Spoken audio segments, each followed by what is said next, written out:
something of the sun, the moon, and nature, because in him he's a human being, and he knows he had a maker, so there was something within his human heart called out to worship.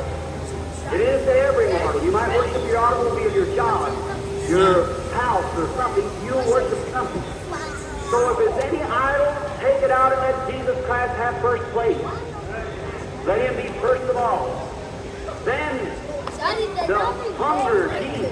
As David said, when the deep calleth to the deep, at the noise of thy water spout. Now, the deep calling to the deep. For instance, if there is a deep in your calling, there has to be a deep to respond to that call. Maybe I'll make myself clear as this. I'm a great lover of nature. And going into the woods, I watch the sunset. I hear the animals scream the wild. My mother's a half-Indian. So there's something about it in my blood that I love nature. And when I hear the call from the wild, there's something that sets my soul afire. I can't help it. Here recently I was up in Colorado, and I was standing up on a mountain, and I was watching an old mother eagle as she brought her little ones from the nest and on her wings and set them down in a grassy pasture. And then she flew back up to the top, very peak of the highest rocky Mississippi, and she sat down. She began to watch. Well, I was watching through my binoculars, my heart was hitched to a tree, and I was watching. And I said, Lord, I like this. And it seemed to me that I could smell, because they were around the eagles did. And they make it out of sharp sticks and things, and that poor little eagles were just walking on those sticks and thorns. They never know nothing else. But one day the mother spread forth her wings, and they stepped on the wings, and went out. Now, I looked at those little fellows, and they were just having a Pentecostal revival. They were just running around on that soft grass, just sticking here and chirping to one another and jumping over each other, just as free as they could be. I thought, well, that's right. Now there is like a man in the old nest of the world, knows nothing but that's what the devil can give him. But one day God picks him up and sets him down in the shady green pasture. Oh, how he rejoices, he's free, there's nothing, no harm. I thought, well, why ain't those little fellows afraid? Wonder if they realize there's coyotes around that would pick them up.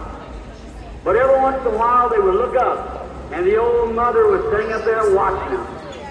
I thought, well, praise be to God, that's right. He's taken me out of the nest of the world, and he climbed the ramparts of glory, sitting on high, watching over his heritage. To see that no harm comes. I thought if a coyote would start towards one of those little eagles, she'd bluff him to death. I thought, that's right. Let Satan take after a believer, and he's got Jesus Christ on his hands. That's right. Let him take. After a while, she was watching her great, majestic head looking around. She was on the highest rock that she could find, because she could see everywhere. Her sharp eagle eyes watching. And after a while, I seen her raise her head through my 10-power binoculars. I seen her raise her head and look around. She was whipping the air, and I thought, what is it? Way back in the north, a northerner started. The thunder roared. She let out a scream, and down through there she went, goes forth those big wings right out on that grassy prairie. And every one of those little eagles ran over real quick. They were instructed perhaps before leaving the nest. They caught their little teeth right in the feathers, threw their little mouth down, little bill hooked it around the feather, and she raised with that bunch of eagles on her wings and went just as straight, piercing that wind blowing nearly 50 miles an hour, then right into the cleft of the rock. I cried like a baby. I thought, some glorious day, when this revival is over, he'll come from glory, spread forth his great wings of power, and the little eagles will hook their bill over there and fly away into glory with him. Deep, calling to the deep.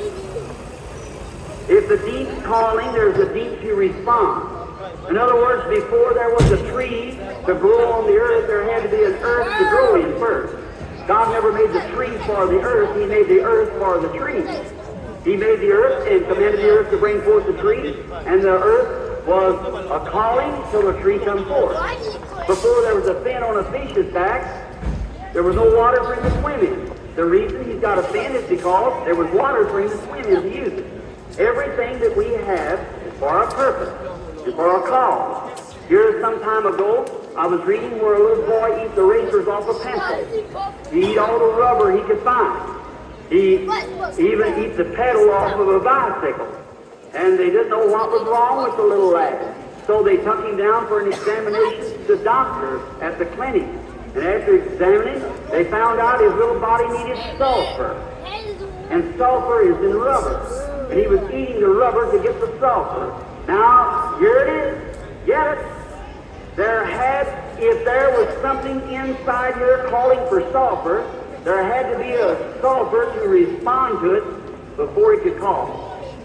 See what I mean? Now, before there, when the deep calls to the deep, before there could be a deep call, there has to be a deep to respond to it.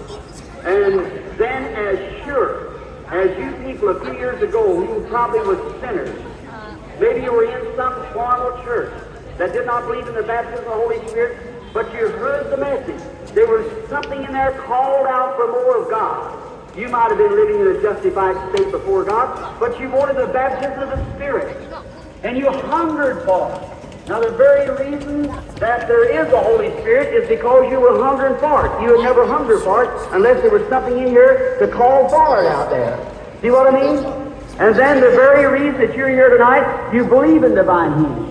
And if there was even taught in the Bible, if you group of people believed in divine healing, there has to be a fountain open somewhere, or you never have the desire for it. If you've got the desire to be healed by God, there's a God to heal you.